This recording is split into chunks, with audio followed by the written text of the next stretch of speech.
Hey Autumn Athletes, Larry Sorensen here, and today we are going to spotlight Todd Gawronski. I had a chance to catch up with him last week and find out what makes him an Autumn Athlete that's not done yet. So stay tuned and let's see what he had to say. First of all, I want to thank you for taking a little time after your workout to sit down with us and tell us what makes you an Autumn Athlete that's not done yet. Well, thanks for having me, Larry. It's an honor to be able to talk about what we do here, or at least what I do for working out and trying to keep that fire going and stay competitive. So let's start out with some of your bio basics. Todd Gawronski. I live in Wauwatosa, Wisconsin. I'll turn 53 in July of this year. Still compete pretty frequently in baseball with all the young kids, probably like 18 and older, and even the older age levels. 6 foot, 215-ish pounds. I haven't weighed myself in the last day or so, but try to stay in the best shape possible so I can still compete with the young guys. What do you do for a living? I am the Director of Business Development of Royal Printing in Sun Prairie, Wisconsin. And family? My wife, Bridget, and I have been married going on our 22nd year.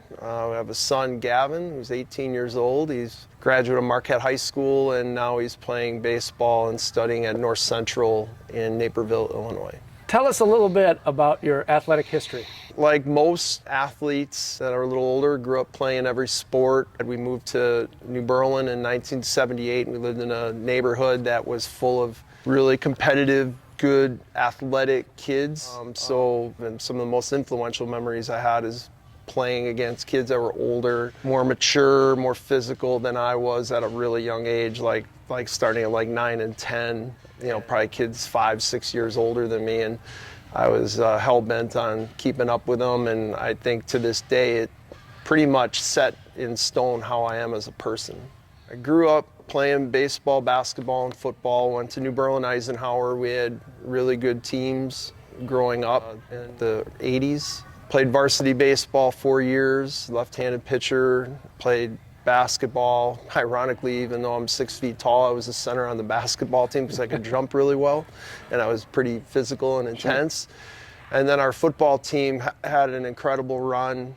My graduating class, I think we only lost one football game as a group in 4 years. We went to state my junior year. We lost to Monroe. We were undefeated my senior year. And then I went on to play baseball. I thought I was going to play baseball at least at UW Stout. They also had the major that I was going for, which was printing. And it was pretty eye-opening. I'll admit I don't think I was really well prepared for playing collegiate baseball. And they had a really, really good team. They were NAIA. They went to 2 World Series. So for about each year, I'd play somewhere in the neighborhood of like 100 games a year. And at about that time, beach volleyball was becoming really popular.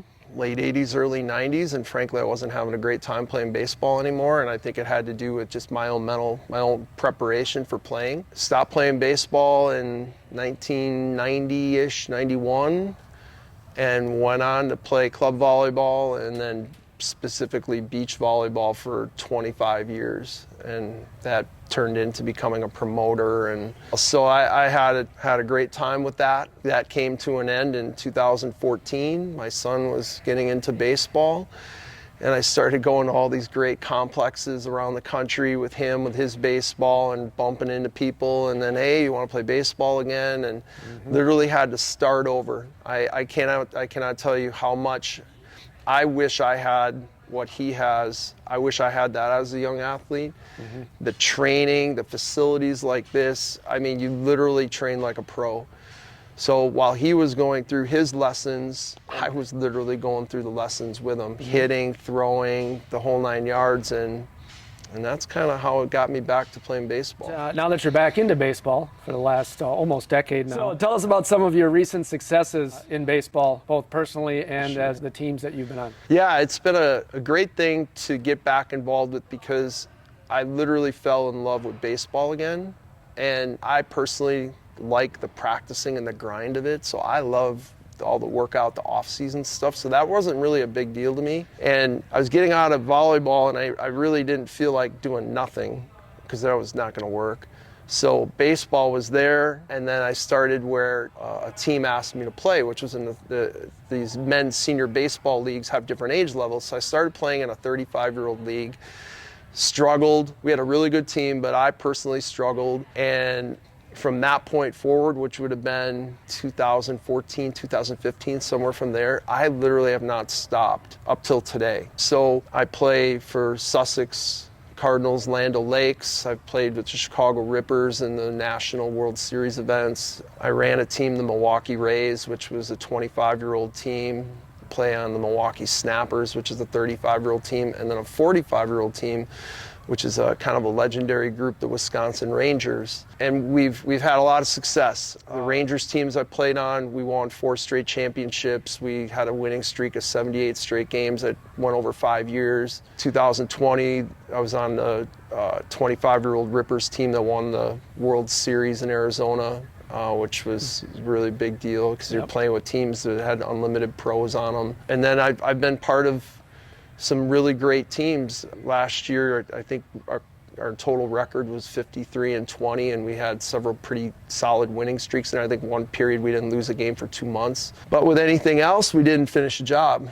You know, we didn't come away with all those wins, but 0 championships. You know, some second places. But I really don't think about like, wow, we won all these games. I think about the games we lost. Mm-hmm. Personally, for me, I had a really good year, a really solid year. But the last week of the season, I didn't perform like I had the whole year. And so I've been working this entire off season to, again, correct those little things that didn't go right. The whole story that Todd has kind of laid out here with his athletic career, he started in all kinds of sports, but played baseball, loved baseball, and then you know, that kind of went away, and then he got involved in volleyball. And, you know, he's done a lot of things in volleyball, not just as an athlete, but he mentioned promotions and so forth. And certainly all the volleyball community across the country knows what Todd's done here at the famous Bradford Beach in Milwaukee, Wisconsin. But what I love about his story here is now at approaching 50, all of a sudden you heard him say, I discovered baseball with my son, and all of a sudden I fell back in love with the sport I kind of started at. And now he's having a great time with it and setting goals. You can hear it in the way he talks that, you know, he truly is an athlete that's not done yet. He's still got goals. He's still trying to improve, and he's still pushing. I really love just the whole story that he has, and that's why we're talking to him today. At this point today, what really motivates you to keep going? For me, I guess everything is based in failure. So wherever I didn't reach my goal, that definitely sets the plan for the future. I have a very competitive spirit, both professionally and personally. So the competitive side of me is looking at what we didn't do well or where I didn't do well and figuring out how we're going to get through that. I'm pretty realistic in everything. There aren't a lot of baseball teams asking if 53-year-old guys are available to play. But I try to be the best version of myself. Mm-hmm. So I literally don't look at age as a barrier. I don't look at how these teams or things I compete with, like, do I fit in? I work hard so I do fit in. And I work hard so that I am the best version, that I earn what I get. I think the people I've been around know and expect that of me, that they don't have to worry about if I'm putting the work in. They don't have to worry about if I'm going to be good that day. I take that for myself. That's how my son and I go about it. We work really, really hard to help teams be successful. And that's just kind of how I've always went about it. So I want to get an idea of your current training regimen, you know, in season, off season for baseball, maybe a little bit about what you do for your diet and so forth to stay healthy. In 2005, I was having some issues with my right knee. I had went through a couple knee surgeries that were related to some overuse issues from volleyball. And I really didn't have a good solution, good workout plan to correct the issues I was having. So a friend of mine introduced me to Brad Arnett that runs Next Level Professional Sports Performance here in Waukesha, Wisconsin. So from 2005 till today, I've exclusively worked out here. This is an unbelievable facility that works with youth athletes, collegiate athletes, professionals. And their workout is really based in your hip mobility, your knee mobility, your ankle mobility, core strength. They teach you proper technique. We do a warm-up, a dynamic warm-up that's both on your feet and on the ground. So before you touch anything, they baseline you and they find all the areas where you have imbalances and you're not, you don't have good movement and things, and they start working on it for there. So I've learned more here than I've ever learned about any weightlifting anywhere in my life. And I wish I'd have had this when I was younger, because I would probably been much better at everything. Thankfully, it's here, and I get to come in and work out amongst NFL guys or the next great high school athlete, the next great college athlete. You work out here right next to each other, and you can see people putting the work in. So I swear by this place. I think it's the greatest thing out there. So Todd talked a little bit about the kind of workout that he does here at Next Level. He was gracious enough to let me do some filming of his workout before we sat down here today. So why don't you check this out?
Workout's about an hour long, but half hour of it is warming up, loosening up, getting the body ready to do the exercise. And certainly for us autumn athletes, that's a very important thing to keep in mind. It's time for a little lightning round of questions. What's your favorite baseball highlight? I mean, I've had a lot of really good games and things happen in games. I will tell you, and this is going to sound, I don't want to say cliched, but it's really been the people that I've been around. I mean, I've literally met an entire network of people involved with not only the physical training part, but the baseball training part, many of whom I consider some of my closest friends right now. So, teammates, you name it. I in this last 8 to 10 years, it's been incredible, some of the people I've met and been able to spend time around. What is your most meaningful win/championship, really, in any of the sports you've played? They're all meaningful. I would say the next one is going to be the one that's the most meaningful, for sure, the next one. What is your favorite training exercise? I love squatting, getting under the bar, and it's been something that I've gotten better at as I've gotten older. What's your favorite cheat meal or dessert? I can crush an Italian Jersey Mike sub with the best of them. What is your favorite training music? There's no question about it. It is the heaviest metal I can find, the heaviest music. So what would you have done different in regards to your health and fitness? I wish I would have had access to a facility like this that taught me proper technique and the importance of ankle, knee, and hip mobility, muscular balance, core strength. There's so much that goes into that, and you can see people that don't have it, what it means later in life in terms of their inability to move. Inner rotation, a lot of our sports have a lot of inner rotation for baseball, and you're always rotating on a hip or throwing something. So if you don't have flexibility and mobility, balance, impingements, everything we do here knocks that all out of it. I mean, you're going to roll out and knock out impingements, you're going to stretch and get your body right, and then the workout we do is going to hit both sides so you're not so muscularly out of balance. So I wish I had all that when I was younger, because I would have been much better at a younger age than I am today. What is your secret sauce to health and fitness? You have to have a sense of purpose. You have to want to come in here. I've said for years, the weights don't move themselves. You have to do it. So if you come in here with the wrong attitude, which you'll never get through the door here if you have the wrong attitude, but if you commit to putting the work in, you will see the results. It's not for everyone, but I work out with, there's people out here, they do everything. They run, they're maybe in tennis or golf or swimming. It's not just football players or baseball players. So I respect everyone that comes in here So again, you got to have the right mental approach and you got to be committed to it. This isn't something that you're going to do for a week and then drop out of it for a month and then come back to it. You got to stay with it the whole time. So what are your 2023 and maybe even beyond goals? Stay healthy. I've been pretty healthy through this entire 10-year run coming back to baseball. A couple little minor things, but work through it. Certainly want to have a good year. All the teams I'm on have an excellent chance to win championships. I'd like to think I'll be a productive member of each team, and I hope come the end of September, beginning of October, we'll have done it, and then hopefully I can get back down to Arizona. But I want to add one other thing is that you have to have support at home. So my wife has been remarkably supportive of this. So food, she's a great cook. We eat well. I don't touch fast food. I like chips like anybody else. But without the support at home and having a clear mind, rested, it's hard to do any of these other things. So if you have something going on outside this, you're not going to come in here and be focused. So my wife plays a huge role in that. Same thing with my son. I mean, we talk all the time. We're together as much as possible. It all feeds in together, right? It's a big part of it. Do you have any final thoughts here for our audience? Well, I want to thank you, Larry, for inviting me for this. I think it's an excellent idea to showcase people that are committed to their health and have something in their life that they get up and are motivated for. Don't give up. Be committed. I think people are leading healthy lives later in their life, being active, and I love that. Again, with the support of your family and your career, you can go on and do some pretty cool things. I mean, it doesn't have to be, well, I'm 50 and it's over. I have no plan. I mean, as long as I'm healthy and I can see, my hand-eye coordination is good, I intend to keep going until they're like, there isn't a spot for you. And I don't see that coming anytime soon, frankly, but I do hope that this inspires others to get up and get after it, because that's just kind of how I live my life. Thanks, Todd, for sitting down with us Appreciate it, Larry. And really sharing with the audience here what makes you an autumn athlete that's not done yet. Gawronski, everyone, another inspirational autumn athlete that's not done yet. Thank you so much for watching. Remember to like, subscribe, and ding that bell for notifications. And if you are an autumn athlete or you'd like to nominate someone, go to autumnathletesndy.com, shoot me a note, and we will get the process started to let the world know what you are doing in your fitness journey. Till next time, I'm not done yet.